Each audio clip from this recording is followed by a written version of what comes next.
What if the decisions you believe you're making were already made? What if your brain decides first, and then tells you what it decided?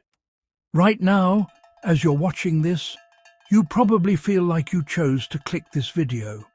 But did you? Or did something inside your skull quietly decide for you, seconds before you were even aware of the choice? Tonight, we're going to talk about something unsettling, something science has known for decades, but rarely explains clearly.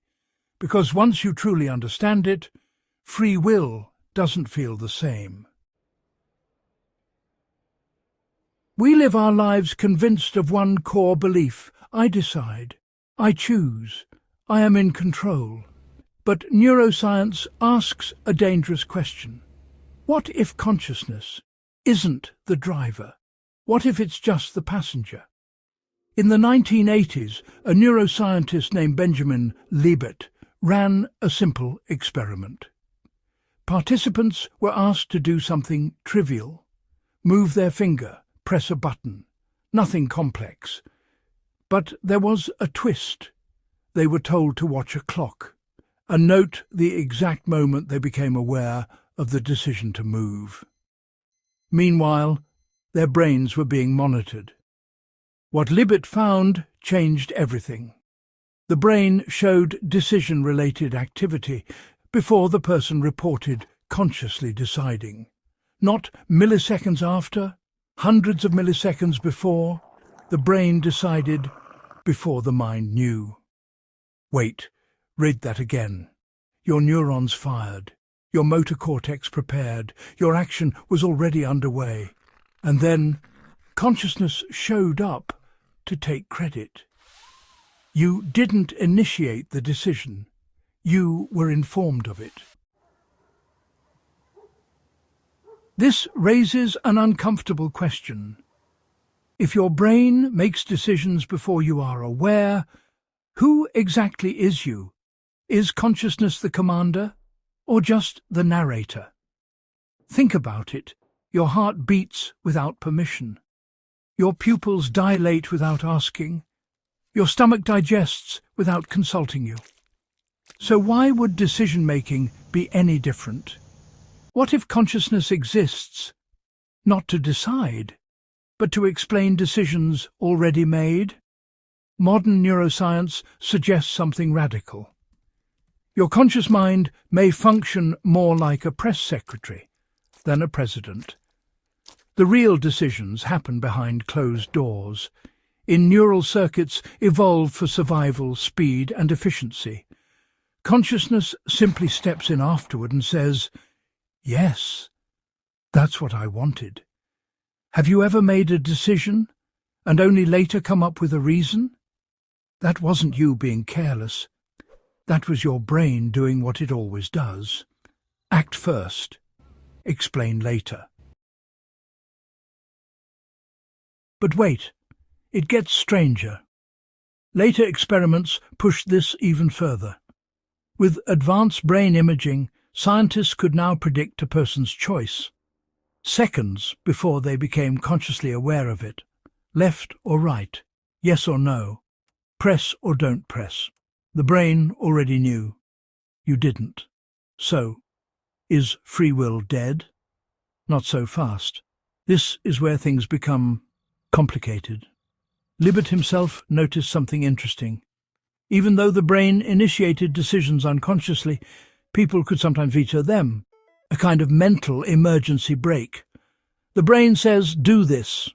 Consciousness replies, "No," at the very last moment. So maybe free will isn't about initiating actions, but about stopping them. Not a driver, but a gatekeeper. Or is that just another illusion?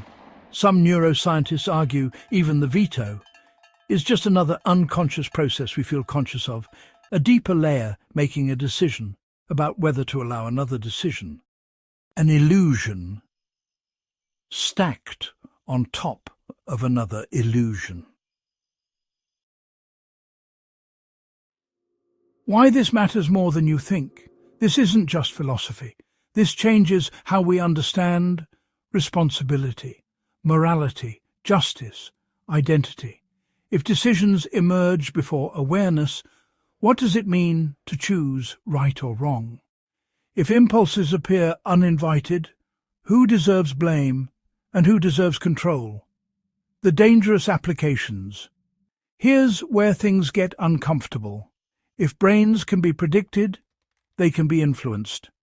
Advertising already knows this. So do political campaigns. So do algorithms. They don't convince you. They prime your brain. So the decision feels like it was yours. By the time you're aware, the choice is already leaning in one direction. Are you making decisions or recognizing them? Right now, you may feel uneasy. That's not accidental. Your brain doesn't like being exposed, because if consciousness isn't in control, then what are you? A witness? A narrator? A late-arriving commentator on a process already unfolding? A different way to see it. But here's another possibility. Maybe free will was never about control. Maybe it's about awareness, about understanding your impulses, recognizing patterns, training the brain over time. You may not choose every thought, but you can shape the system that produces them, slowly, indirectly, through habit, reflection, and attention. Not instant freedom, but influence.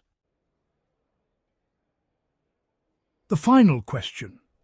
So now comes the real question. The one science can't answer for you. If your brain decides before you're aware, does that mean you're not free? Or does it mean freedom begins after awareness catches up? And one last thing to consider. The thought you're having right now about this video, about whether you agree or disagree, did you choose it, or did it simply appear? If you're still watching, your brain already decided something. The question is, will you notice it?